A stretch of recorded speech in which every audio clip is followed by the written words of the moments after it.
참으로 좋은 아침입니다. 하나님께서 오늘도 우리들에게 새날을 주셨습니다. 우리가 새날을 맞이할 때에 정말 새날로 맞이할 수 있고 우리의 인생에서 다시 오지 아니할 귀한 날이라고 하는 것을 우리가 자각하고 맞이할 때에 우리가 깨어 있는 삶을 살고 있다, 이렇게 말할 수 있는 것이죠. 참으로 오늘 인생에서 다시 없을 귀한 날입니다. 하나님께서 주신 이 날을 우리가 온전히 살아내고 온전히 누리고 또 온전히 주의 사랑 가운데에서 우리들의 삶이 성취된다고 한다면 여한을 남기지 않고 오늘 하루를 잘 살았다 하며 하나님께 감사하고 영광을 드리는 하루가 되실 것입니다.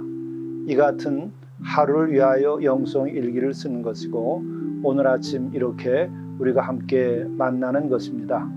여러분들께 이와 같은 깨어있고 살아있는 그리고 주의 은혜와 사랑이 충만한 삶이 되시기를 간절히 바랍니다. 함께 묵상하시겠습니다. 내가 전심으로 주께 감사하며 신들 앞에서 주께 찬송하리이다.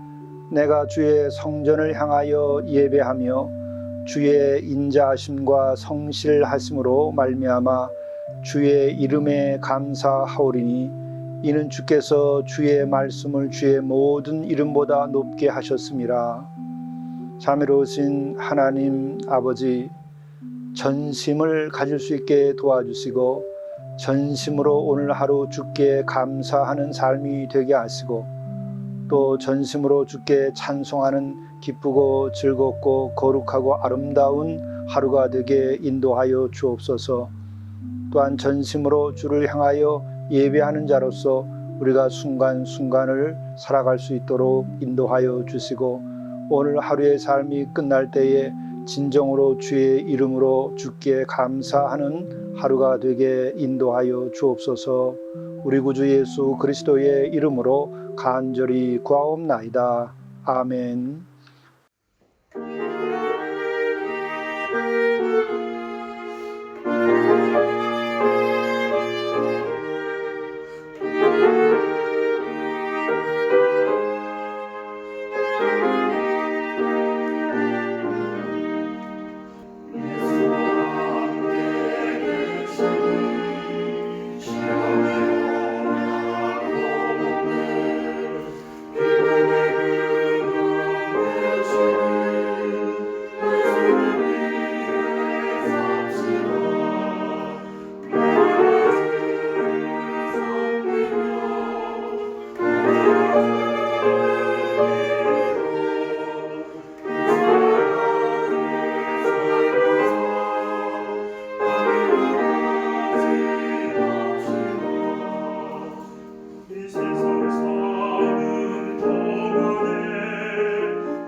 시편 139편 1절에서 8절까지의 말씀입니다. 여호와여, 주께서 나를 살펴보셨으므로 나를 아시나이다. 주께서 내가 앉고 일어섬을 아시고 멀리서도 나의 생각을 밝히 아시오며 나의 모든 길과 내가 눕는 것을 살펴보셨으므로 나의 모든 행위를 익히 아시오니 여호와여, 내 혀의 말을 알지 못하시는 것이 하나도 없으시니이다. 주께서 나의 앞뒤를 둘러싸시고 내게 안수하셨나이다. 이 지식이 내게 너무 기이하니 높아서 내가 능히 미치지 못하나이다. 내가 주의 영을 떠나 어디로 가며 주의 앞에서 어디로 피하리이까? 내가 하늘에 올라갈지라도 거기 계시며 스올에 내 자리를 펼지라도 거기 계시니이다. 이것은 하나님의 말씀입니다. 오늘 하나님의 말씀은 시편 139편의 말씀입니다. 이 말씀은 영적으로 대단히 높은 수준의 말씀입니다.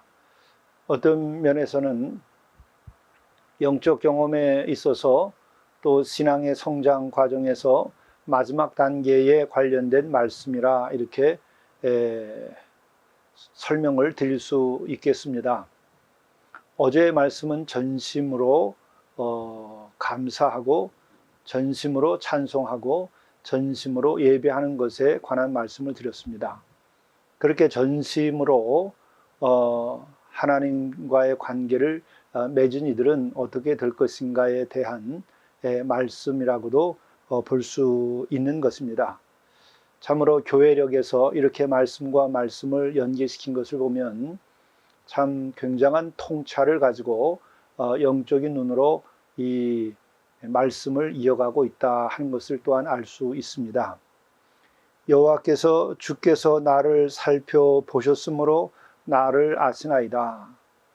우리가 이것을 1차적으로 읽을 때에는 주님께서 살펴보셨으니까 나를 알 것이다. 이것이 당연한 말씀이죠. 그러나 우리가 더 깊은 영적인 측면에서 이 말씀을 생각하면 이건 대단한 말씀입니다. 우리가 하나님을 알려고 합니다. 하나님은 어떤 분이신가? 우리가 탐구도 하고 또 그것에 대한 책도 읽고 또 기도도 하고 노력도 합니다. 그런데 그렇게 해서는 우리는 하나님을 진정으로 알 수 없습니다. 하나님과의 또한 진정한 인격적 관계가 형성되지 아니한다는 것입니다. 우리가 진정으로 하나님과 우리와의 관계에 있어서 인격적 관계가 형성되고 주님의 그 거룩하고 깊은 사랑에 내 자신이 감동과 감화를 받고 그러한 사랑의 일치에 이르려고 하면 내가 하나님에 관하여 알려고 하는 것이 아니라 하나님께서 나를 살피시고 하나님께서 나를 아실 때에야 그런 상태까지 이르게 되는 것입니다. 그러므로 오늘 이 말씀은 주께서 나를 살펴보셨으므로 주께서 나를 아심으로 내가 비로소 나 또한 하나님을 알게 된 사람의 고백이라 이렇게 얘기할 수 있습니다. 우리들이 이 산에 대하여 궁금해하고 그 산이 어떤 산인지 우리들이 알아보려고 할 수 있습니다. 그런데 그 산이 어떤 산이 진정으로 알려고 하면 우리가 산을 또 가서 보고 또 느끼고 오르고 내리고 다 한다고 그럴 때 정말 산에 대해서 우리가 그 산을 큰 산일 경우에는 다 알 수 있는가? 우리가 설악산만 하더라도 설악산을 저도 청년들과 함께 종주만 10년 동안에 10번 이상을 했습니다. 그러면 그렇게 설악산을 종주를 매해 했다고 그러면 제가 설악산을 다 알고 있는 것일까? 결국은 진정으로 설악산은 다니면 다닐수록 다 알 수 없는 아름다움, 매 해마다 그 모습과 또 그 느낌이 다릅니다. 그래서 결론은 설악산을 다 알 수 없구나 하는 마음에 이르르면서 동시에 내가 마음을 열고 설악산의 한 부분으로서 설악산을 바라다보는 순간에 나는 정말 내가 설악산에 의해서 내 자신이 드러나는 것이죠. 이렇게 될 때에 이전에 내가 설악산을 감상하고 느끼고 인지하던 것보다 전혀 다른 차원의 그 산과의 만남이 이루어집니다. 나보다 큰 존재와의 만남이라고 하는 것은 그렇게 내가 그 큰 존재에게 노출됨으로써 이전에 내가 그를 알려고 노력했던 것으로 알 수 없는 더 큰 세계가 우리에게 찾아들게 되는 것입니다. 믿음의 세계는 더더욱이 전지전능하시고 절대하시고 무소부재하실 뿐만 아니라 모든 우주를 창조하신 분이기 때문에 우주보다도 큰 그러한 존재, 그 하나님을 우리가 찾는 과정을 신앙의 여정의 한 부분이죠. 그렇되 우리가 온전히 그 하나님을 알려고 할 때에 우리는 종교 철학책도 읽고 물론 성경은 다 읽고 또 신학책도 읽고 교리서도 읽고 조직신학도 읽고 다 해봅니다. 그러나 그것을 다 한다고 그럴 때 내가 하나님을 이제 다 알았다 하는 사람은 정말 하나님을 모르는 사람입니다. 하나님에 관하여 쓰여진 지식 책을 아는 것이죠. 하나님 그 자체는 그 너머에 계신 것입니다. 그럼 하나님을 모르느냐? 그것이 아니고 정말 하나님은 다 알 수 없는 내가 끝까지 가도 그 너머에 계시다고 하는 것에 대한 인지를 하고 그 큰 깨달음 가운데 내가 하나님께 맡겨질 때에 하나님이 나를 아심으로 내가 이전에 탐구하고 하나님을 대상화해서 알 때에 알지 못한 큰 세계가 우리에게 찾아듭니다. 그것을 계시라고 하는 것입니다. 내가 아는 것은 나의 능력의 한계 안에서 아는 것이고 내가 내 자신의 그 노력을 넘어서서 한계를 알고 내가 하나님께 내 자신을 내어놓고 두 손을 들을 때에 그분께서 순간 찾아들어서 내가 너를 안다. 내가 너를 사랑한다. 너는 나의 아들이라 한다고 하는 말씀을 듣는 순간 우리가 그분의 그 거대한 세계를 내가 이전에 누리지 못하던 그 세계를 내가 누리게 되고 받아들이게 되고 내가 그분 안에 있게 되는 것입니다. 이것을 우리들이 또 비유하자면 호랑이를 잡으러 산에 들어갔는데 정말 호랑이 가운데 너무나 어마어마한 큰 호랑이가 그를 잡아 삼키게 됩니다.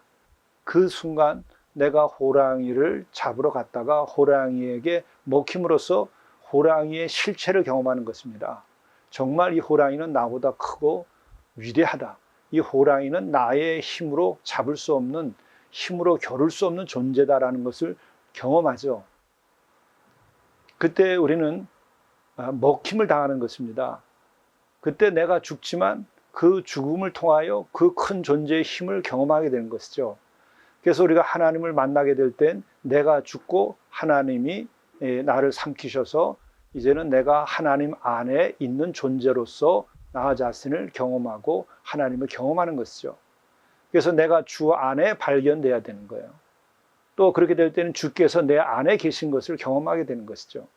이것은 사도 바울이 경험했던 것이기도 하고, 아마 모세 역시도 그와 같은 하나님의 계시 현현을 통해서 그가 사로잡힌 바 됨으로써 하나님께 순종하고 그 사명을 감당하게 되는 큰 역사에 참여하게 되는 것이었겠죠. 우리가 내적인 개인의 신앙의 여정도 마찬가지입니다. 마지막에는 주께서 나를 살펴보심으로 주께서 나를 아시게 되는 것이지, 내가 주를 알므로써 탐구함으로써 그분에 관한 지식을 통해서 그분을 알고, 또한 그것을 통해서 그분이 나를 알고 사랑하신다고 하는 것을 경험하는 것은 불가능한 것입니다. 이어서 이런 말씀을 합니다. 좀 더 구체적인 말씀이죠. 주께서 내가 앉고 일어섬을 아시고 멀리서도 나의 생각을 밝히 아시오며 나의 모든 길과 내가 눕는 것을 살펴보셨으므로 나의 모든 행위를 익히 아시오니 여호와여 내 혀의 말을 알지 못하는 것이 하나도 없으시니이다. 이렇게 하나님이 나를 아신다고 이렇게 고백할 때 이는 어떠한 그 은혜와 감동 속에 있을까요? 바로 그만큼 하나님과의 깊은 인격적인 교제를 누리고 하나님의 실체를 경험하게 되는 것입니다. 하나님의 존재에 대한 깊은 인식을 가지게 되는 것입니다. 내가 하나님에 대하여 아는 것이 아니고 하나님께서 나를 아심으로 내가 그 경험을 통해서 하나님과의 인격적인 신뢰와 사랑의 관계가 형성되는 것입니다. 곧 하나님이 주체시고 우리는 객체인 거죠. 물론 시작은 내가 궁금해서 쫓아나가서 하나님께로 다가가지만 결국은 주체가 바뀌는 거예요. 내가 아니라 하나님, 그분이 크신 분이기 때문에. 바로 이것이 신앙의 여정, 영적 여정에서 마지막 그 지점에서 우리가 경험되어지는 거죠. 이 시인은 그런 경험을 한 이로써 자기의 일상에 관하여 하나님께 고백하고 있다, 이렇게 설명을 드릴 수 있습니다. 주께서 나의 앞뒤를 둘러싸시고 내게 안수하셨나이다. 이것은 또 뭐냐면은 본인이 어떤 주의 일을 한다 그럴 때 그것은 내가 어떤 생각을 가지고 주의 일을 한 것이 아니에요. 바로 진정 주의 일을 하는 것은 모세도 그랬지만은 하나님이 그를 택하시고 그를 삼켜서 그분에게 나타나 가지고 안수하고 그분이 능력을 주셔서 그래서 주의 일을 하는 것이지, 내가 계획을 세워서 이 일이 주님의 일이다, 그리고 또 내 능력을 가지고서 내가 주님의 일을 하겠다, 그러면 100이면 100 하다가 지쳐서 쓰러지든지 마지막에 열매가 결국은 자기의 것으로 전락하면서 그는 하나님께 거룩한 산제사를 못 드립니다. 이것이 크게 성공한 목회자들이 마지막에 실패하게 되고 그 모든 목회가 하나님께 영광되지 아니하는 이유가 여기에 있는 것입니다. 또 교회에서 크게 헌신한 그런 장로님들이나 또 교회의 성도들이 있어요. 마지막에 이들이 시험에 들고 마지막에 하나님께 영광을 드리지 못하는 것은 그분이 나에게 안수하시고 그분이 나를 택하시고 그분이 주신 능력과 그분이 주신 재물을 가지고 내가 행한 것이 아니라 내가 얻은 재물로 내가 세운 계획 가지고 내가 무엇을 하기 때문에 결국은 내 일이지 주의 일이 아니기 때문에 그는 마지막에 하나님께로부터 버림을 받는 것입니다. 영광을 하나님께서 받아주시지 않는 것이죠. 이것이 지금 혼돈되어서 우리 사회에, 우리 교회의 역사에 지금 나타나고 있어요. 이것을 분간해야 되는 것이죠. 또 이런 말씀을 합니다. 이 지식이 내게 너무 기하니 높아서 내가 능히 미치지 못하나이다. 이게 바로 하나님께 먹힌 바 되고 사로잡힌 바 되고 하나님께서 안수하시고 하나님께서 능력을 주셨기 때문에 내가 주의 일을 한 이들이 고백하는 거예요. 나의 능력으로는 이게 정말 가한 게 아니었구나. 내 능력으로 이걸 어떻게 이걸 할 수 있을까? 정말 불가능한 것이 이루어지는 것을 경험하게 되죠. 우리 지금 몇 년 동안, 혹은 길게는 20년 동안 우리 교회의 역사를 보면 돌이켜 볼 때마다 제가 무릎을 꿇고 하나님 앞에 자복하고 또 회개도 하게 되고 또 동시에 은혜에 감사하기도 하는 거예요. 하나님께서 사로잡으셨기 때문에 또 하나님 주신 목적이기 때문에 이 공동체까지도 이루게 된 거죠. 노숙인 반, 일반 성도들 반, 그것이 합해봐야 200명밖에 안 되는 이런 교회에서 어떻게 이런 공동체와 또 이런 많은 노숙인 형제들과 더불어 지내고 섬기는 일이 가능할까? 규모의 문제가 아니고, 물론 규모도 불가능한 것이 다 됐지만, 그러나 이루어지는 사건들을 보게 되면, 이것은 내가 하는 일이 아니고 나의 목적이 아니었고, 동시에 내가 부족했어도 당신의 일이니까 친히 주께서 이루어 가신 거구나. 이것을 지금 크게 경험하면서 주 앞에 자복하고 갈수록 더 믿으며 겸손한 마음을 가지게 되어서 제가 참으로 몸둘 바를 모르겠고 온전히 순종만 하면 어떤 일도 주의 일이고 주께서 하시니 이루어질 것이구나. 이것을 경험하며 감사하고 있죠. 내가 주의 영을 떠나 어디로 가며 주의 앞에서 어디로 피하리까? 내가 하늘에 올라갈지라도 거기 계시며 수월에 내 자리를 펼지라도 거기에 계시나이다. 이것은 부정적 의미가 아니고 무소부지하신 하나님, 또 때로는 내가 신앙적으로 그 하나님과의 관계가 멀어지기도 하고 때로는 주의 일을 하다가 지치고 어려워서 내가 피하기도 하는 그런 순간들도 있죠. 그런 것을 목회하면서도 경험합니다. 그러나 어딜 가더라도 피할 수 없이 계시고 동시에 그 하나님은 그 피한 자리에서 새 힘을 주셔서 일으켜 세워서 주의 일을 하게 하십니다. 그것이 오늘날까지 요 몇 년 동안에 특별히 크신 기이한 일로 우리를 인도해 주신 것에 대해서 제가 고백하는 바입니다. 그렇기 때문에 시편 139편이 정말 마음속에 오늘 이 아침에는 감동과 감화를 주고 은혜를 주십니다. 여러분들도 이러한 일에 함께 해오셨기에 아실 것입니다. 그리고 또 이와 같은 일이 오늘도 내일도 계속될 것을 믿습니다. 모든 것을 주께 맡기면 주께서 인도하시고 주의 뜻을 성취해 가십니다. 기도하시겠습니다. 여호와여, 주께서 나를 살펴보셨으므로 나를 아시나이다. 주께서 내가 앉고 일어섬을 아시고 멀리서도 나의 생각을 밝게 하시오며 나의 모든 길과 내가 눕는 것을 살펴보셨으므로 나의 모든 행위를 익히 아시오니 여호와여, 내 혀의 말을 알지 못하시는 것이 하나도 없으시니이다. 모든 것을 다 아시오니 주께서 인도하시고 또 모든 것을 다 아시는 주를 또한 저희가 아오니 친히 주님의 어떤 분인지 그 은혜와 사랑 가운데서 오늘도 살아가도록 인도하여 주시옵소서. 우리 주 예수 그리스도의 이름으로 간절히 기도드리옵나이다. 아멘. 오늘의 성령의 인도하심은 오늘은 화평의 열매를 맺게 하소서입니다. 성령이 우리에게 충만하게 되면 우리 안에 화평의 열매가 맺어집니다. 그것으로 평화를 이루어갈 수 있는 힘이 되는 것이죠.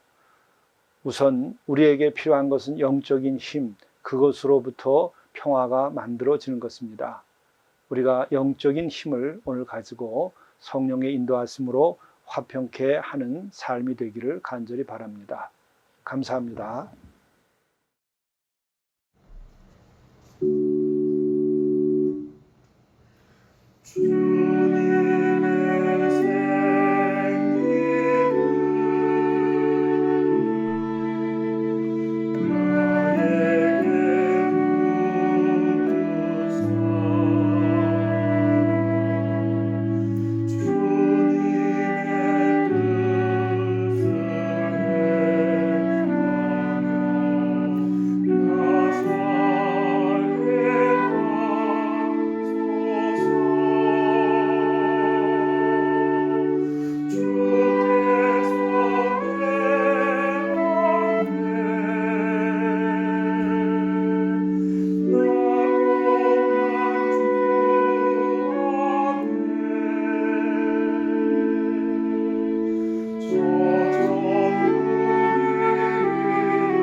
이해하고 용서하십시오. 하루 여정에서 생겨난 상처를 씻고 갈등의 무거운 짐을 내려놓으십시오. 이를 위하여 이해하고 용서하십시오. 주께서는 용서받기 위해서도 용서하라 하셨습니다. 이해하고 용서하면 삶의 여정이 늘 가벼운 발걸음이 됩니다. 천국에 이르는 먼 길을 가려면 가벼워야 합니다.